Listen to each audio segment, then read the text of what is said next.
What's up, Sean Nation? I just want to came in this video today. Today we're gonna do John 5, and let's get into the video. Chapter 5.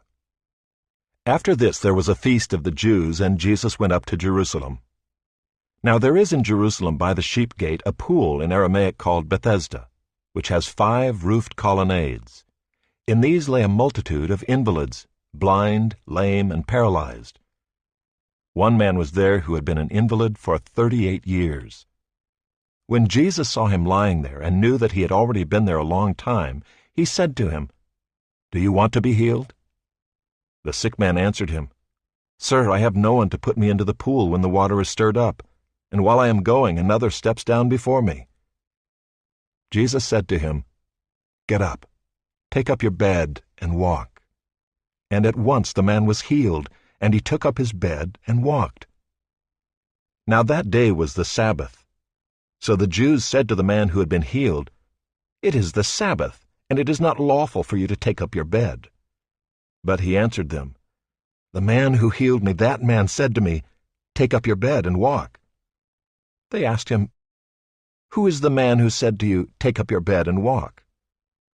Now the man who had been healed did not know who it was, for Jesus had withdrawn as there was a crowd in the place. Afterward Jesus found him in the temple and said to him, "See, you are well. Sin no more, that nothing worse may happen to you." The man went away and told the Jews that it was Jesus who had healed him. And this was why the Jews were persecuting Jesus, because he was doing these things on the Sabbath. But Jesus answered them, "My Father is working until now, and I am working." This was why the Jews were seeking all the more to kill him, because not only was he breaking the Sabbath, but he was even calling God his own Father, making himself equal with God. So Jesus said to them, "Truly, truly, I say to you, the Son could do nothing of his own accord, but only what he sees the Father doing. For whatever the Father does, that the Son does likewise. For the Father loves the Son, and shows him all that he himself is doing. And greater works than these will he show him, so that you may marvel. For as the Father raises the dead and gives them life, so also the Son gives life to whom he will. For the Father judges no one, but has given all judgment to the Son, that all may honor the Son just as they honor the Father. Whoever does not honor the Son does not honor the Father who sent him.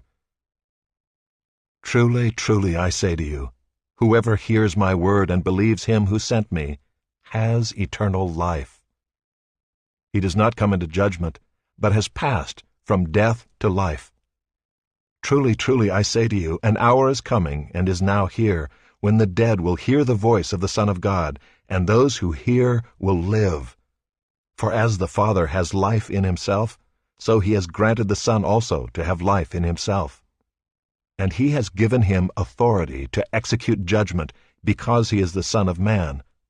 Do not marvel at this, for an hour is coming when all who are in the tombs will hear his voice and come out, those who have done good to the resurrection of life, and those who have done evil to the resurrection of judgment. I can do nothing on my own.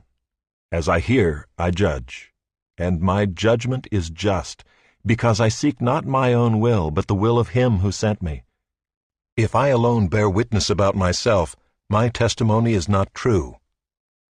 There is another who bears witness about me, and I know that the testimony that he bears about me is true.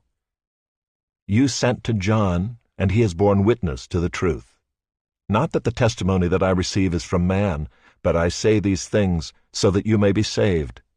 He was a burning and shining lamp, and you were willing to rejoice for a while in his light. But the testimony that I have is greater than that of John.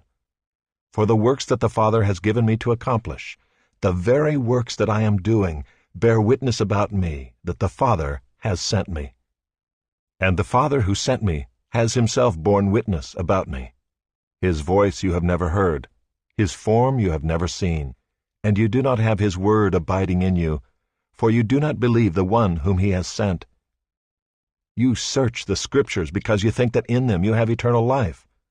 And it is they that bear witness about me, yet you refuse to come to me that you may have life. I do not receive glory from people.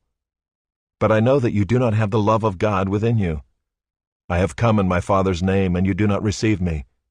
If another comes in his own name, you will receive him. How can you believe when you receive glory from one another, and do not seek the glory that comes from the only God? Do not think that I will accuse you to the Father. There is one who accuses you, Moses, on whom you have set your hope. For if you believed Moses, you would believe me, for he wrote of me. But if you do not believe his writings, how will you believe my words?